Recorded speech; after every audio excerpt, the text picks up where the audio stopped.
안녕하세요. 양용석입니다. 오늘은 여덟 번째 시간이고요. 집단 발달은 어떠한 단계를 거치는가 라고 하는 제목으로 설명을 드리고자 합니다. 저희가 여태까지 배웠던 내용에 근거해서 집단의 그 발달 단계를 간단하게 논하려고 하는데요. 저희가 먼저 주의해야 될 사항은 뭐냐면 집단의 발달 단계를 논의할 때 고려해야 될 사항은 뭐냐면 집단 발달이 한 단계에서 다음 단계로 넘어가는 명확한 경계선이 정해져 있지 않다는 사실을 먼저 저희가 명심해야 될 것입니다. 보통 그 집단 발달의 그 단계를 논할 때 보통 네 단계로 구분해서 논합니다. 첫 번째 탐색 단계, 두 번째 작업 단계, 세 번째 생산 단계, 네 번째 통합 단계입니다. 간단하게 이 네 단계를 설명을 드리자면 탐색 단계는 뭐냐면 이것은 초기 단계입니다. 집단원들이 자신의 관심사와 집단 참여 목표를 탐색하게 되고 다른 집단원들과 신뢰관계를 형성하는 시기라 할 수 있죠. 작업 단계는 뭐냐면 자신의 삶을 되돌아보면서 자기 통합을 애쓰면서 자신의 행동과 사고의 변화에 노력하는 시기라 할 수 있습니다. 생산 단계는 집단원들에게 통찰이 일어나고 행동과 사고가 생산적인 방향으로 변화하는 시기라 할 수 있습니다.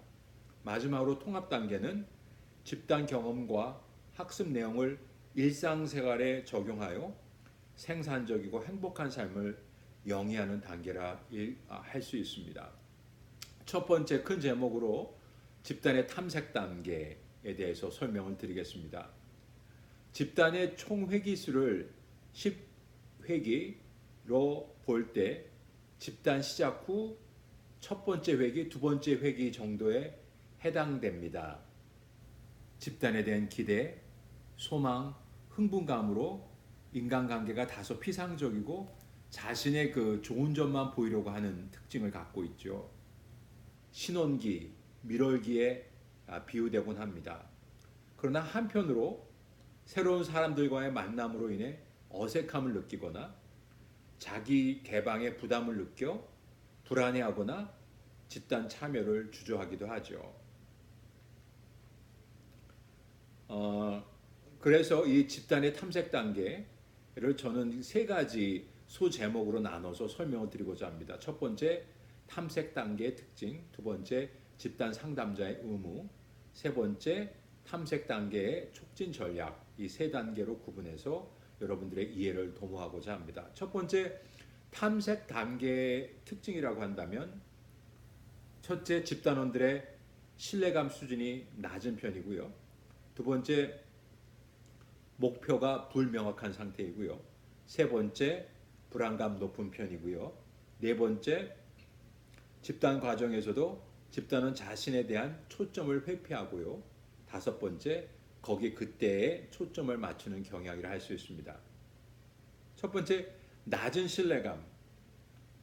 집단원들은 흔히 집단 분위기의 안전 여부를 먼저 파악한 후에 자기 자신을 개방하고 자기 개방에 대한 주변의 반응에 따라 다음 개방의 깊이를 정하는 경향이 있습니다. 따라서 긍정적인 면뿐만 아니라 부정적인 면까지 기꺼이 수용되는 분위기라는 판단이 서게 되면 신뢰감이 더욱 높아질 것입니다. 두 번째, 목표의 모호함. 집단 참여의 목표가 대체로 잠정적이거나 모호한 편이죠. 이러한 모호함과 혼란으로 인해서 이 단계에서 말이 없거나 어색해하는 집단원들도 있을 수 있습니다. 세 번째, 높은 불안감. 이 불안감 이유 중에 하나는 집단의 효과나 집단 상담자에 대한 신뢰감이 아직 부족하기 때문이죠. 그렇기 때문에 집단원들의 불안감을 감소시킬 수 있는 방법은 적극적 경청을 통해서 그들의 두려움을 자유롭게 표현하고 이해받을 수 있는 기회를 마련함으로써 집단 과정을 촉진할 수 있습니다. 네 번째, 집단원 자신의 초점 회피. 집단원 자신에 관한 것보다는 집단 외부의 인물이나 사건 또는 상황에 초점 맞추는 경향이 있습니다. 따라서 집단 초기에 집단 상담자의 중요한 임무 중 하나는 집단원 개개인이 자기 자신에게 초점을 맞추도록 돕는 것입니다. 다섯 번째, 거기 그때의 초점. 여기 지금보다는 거기 그때에 맞추는 경향이죠. 여기 지금에 초점을 맞추고 개인적인 문제와 관심사를 다루도록 해야 할 것입니다. 그럼 이 단계에서 집단 상담자의 의무는 무엇일까? 저희가 지난 시간에 지난 그 여러 클래스를 통해서 언급을 했습니다마는 집단 상담자의 의미에 대해서 다시 한번 언급을 드리겠습니다. 복습하고자 하는 의미로 집단 상담자의 의무는 첫째, 집단원들 간의 상호작용 촉진을 할 수 있겠죠. 공감적 이해 바탕으로 재진술, 반영, 연결 등과 같은 상담 기법을 통해서 활발한 교류가 일어나도록 돕는 것이죠. 두 번째, 구조화 실시 및 모델 역할.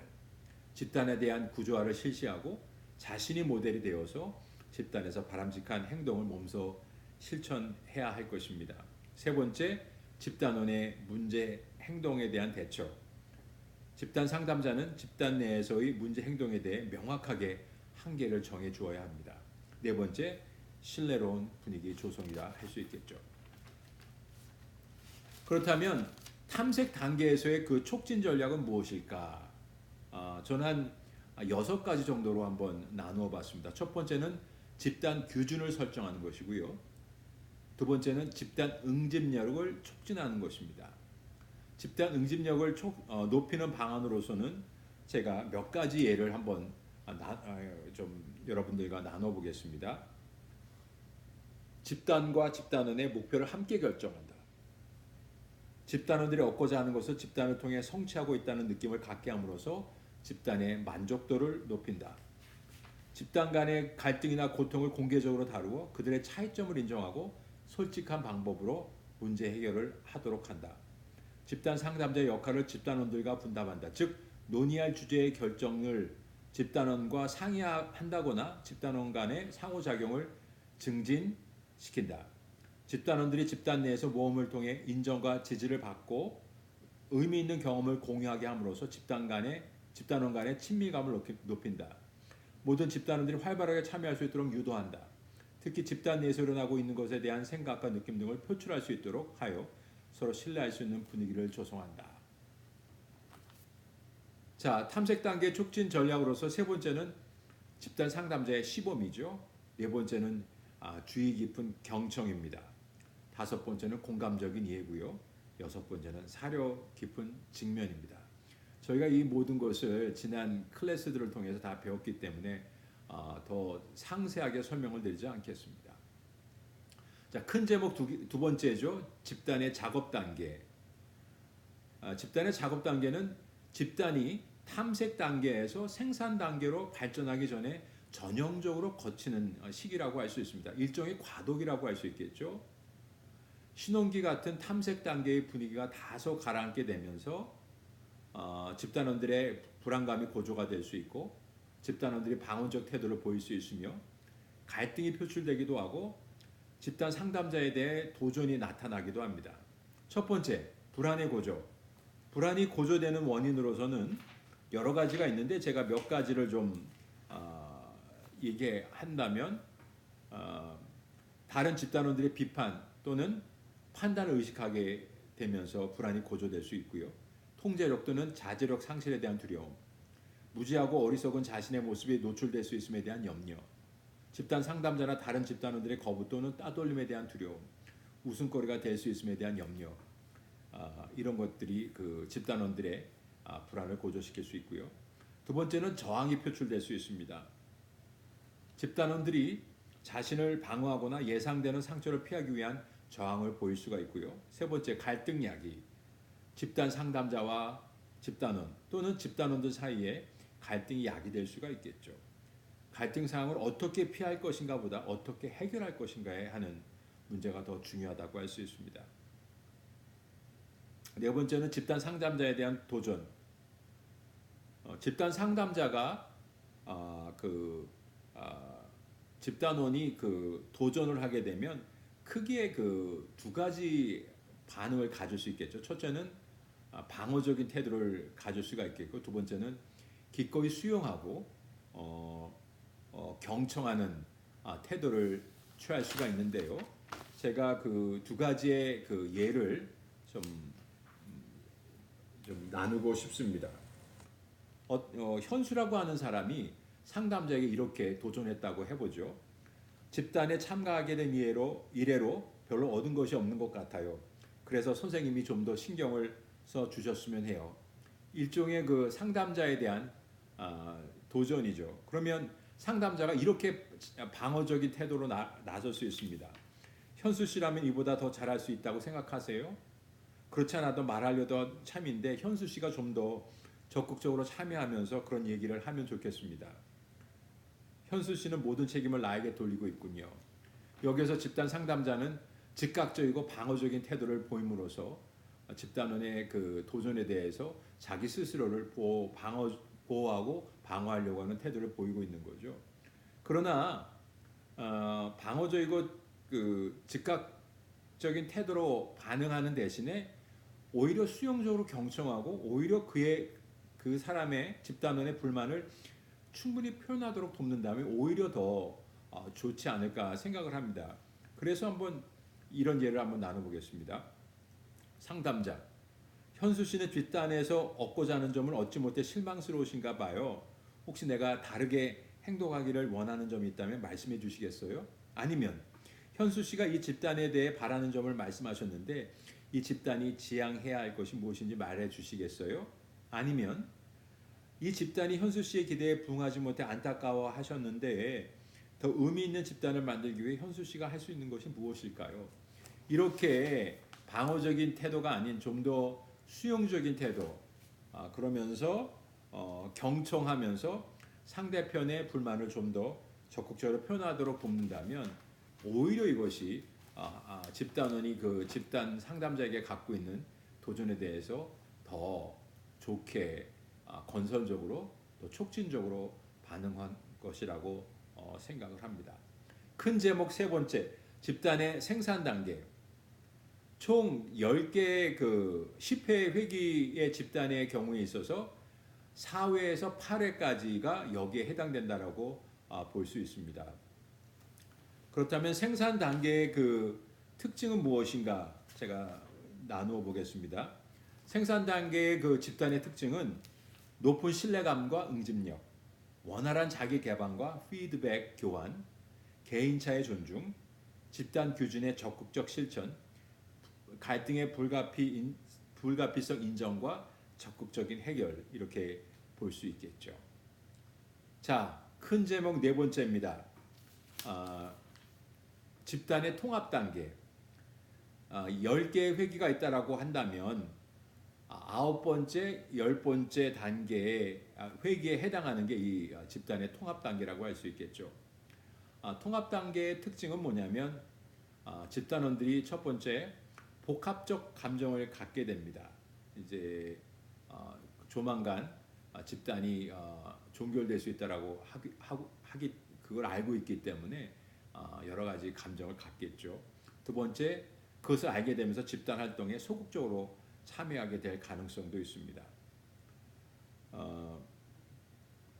좀 전에도 말씀드렸습니다만은 그 복합적 감정을 소유하게 되는 이유는 뭐냐면 조만간 집단에 자기가 열심히 참여하고 자기 개방을 열심히 했었던 그런 그 집단이 조만간 맞추게 될 거라고 하는 그런 감정을 갖게 되면 그 사실을 알게 되면 두려움, 분리감, 상실감을 이제 경험할 수 있겠죠. 그동안 그 집단 상담자와 집단원들 사이에 많은 우정과 신뢰와 관계가 쌓였는데 이것을 놓치게 된다라고 하는 두려움도 있을 수 있겠고요. 또한 다른 한편으로는 집단에서 습득한 새로운 행동을 실생활 속에서 본인 스스로가 집단의 도움 없이 잘 적용할 수 있을까에 대한 의구심과 두려움을 가질 수도 있겠죠. 이러한 상황 속에서 집단 상담자는 다음과 같은 질문을 집단원들에게 함으로써 그 집단원들의 이러한 복합적인 감정을 좀 더 잘 정리할 수 있도록 도와줄 수 있습니다. 이러한 질문을 줄 수 있겠죠. 집단의 종교를 앞두고 함께 소감을 나누어 볼까요? 이제 집단의 종교를 일주일 앞으로 다가왔는데 여러분들은 어떤 느낌이 듭니까? 집단을 떠나게 되면서 느껴지는 슬픔을 과거에도 느껴본 적이 있다면 그 경험에 대해 이야기해 보기로 할까요? 여러분은 다른 집단원들과 어떤 감정을 나누었습니까? 등등 이런 질문을 하면서 그들이 이러한 마지막 감정을 잘 정리할 수 있도록 집단 상담자가 도와줄 수 있겠죠. 자, 큰 제목 5번째입니다. 이게 마지막 단계인데요. 집단의 추수 단계입니다. 많은 분들이 그 집단이 그 상담이 끝나게 되면 그것이 집단의 끝이라고 집단 모임의 끝이라고 생각하시는 분들 많이 있는데 추수 단계라는 게 있습니다. 이거는 뭐냐면 그 집단이 완전히 종결되고 나서 일정한 시간이 지난 다음에 집단원들의 기능 상태를 점검하기 위한 단계라고 할 수 있죠. 그러니까 팔로우업 모임이라고 할 수 있죠. 모임이 끝난 다음에 그들이 어떻게 잘 지내고 있는가 한번 확인해 보는 그런 단계로 볼 수 있겠습니다. 이러한 그 추수 상담은 추수 집단 상담이나 회기나 아니면 개별 추수 면담을 통해서 이루어질 수 있습니다. 일반적으로 집단 모임이 종결된 후 2개월 내지는 6개월 사이에 이 추수 단계가 발생하는데요. 추수 상담을 통해 개개인의 목표가 얼마나 충족되고 있는지 확인해 볼 필요가 있고요. 필요한 경우에는 개인 상담의 기회를 집단원들과 마련하거나 아니면 집단원들에게 다양한 또 상담 프로그램을 소개해주고 참여를 촉구하는 부탁하는 만약 그 집단 상담을 통해서 배웠던 것들을 제대로 잘 일상생활 속에서 잘 적용하지 못하고 있는 집단원이 있다면 그렇게 좀 다양한 상담 프로그램에 소개해주고 참여하도록 권면해주는 것도 또 이 단계에 속한다고 볼 수 있고요. 그리고 집단 개개인의 지지 자원을 파악해서 그들의 실천 목표를 용이하게 수행하도록 도와줄 수가 있습니다. 집단 상담자가. 자, 오늘 저희가 그동안 배웠던 여러 가지 집단 상담에 대한 내용과 이론과 것들을 근거로 해서 집단이 어떻게 발전되어지는가 그 단계를 한번 나누어서 저희가 살펴보았습니다. 상식적인 선에서 제가 설명을 드렸고요. 이것에 대해서 제가 개인적인 질문 드리고요. 또 같이 토론할 수 있는 질문을 제가 온라인상으로 드리겠습니다. 감사하고요. 좋은 한 주를 가지시기 바랍니다. 감사합니다.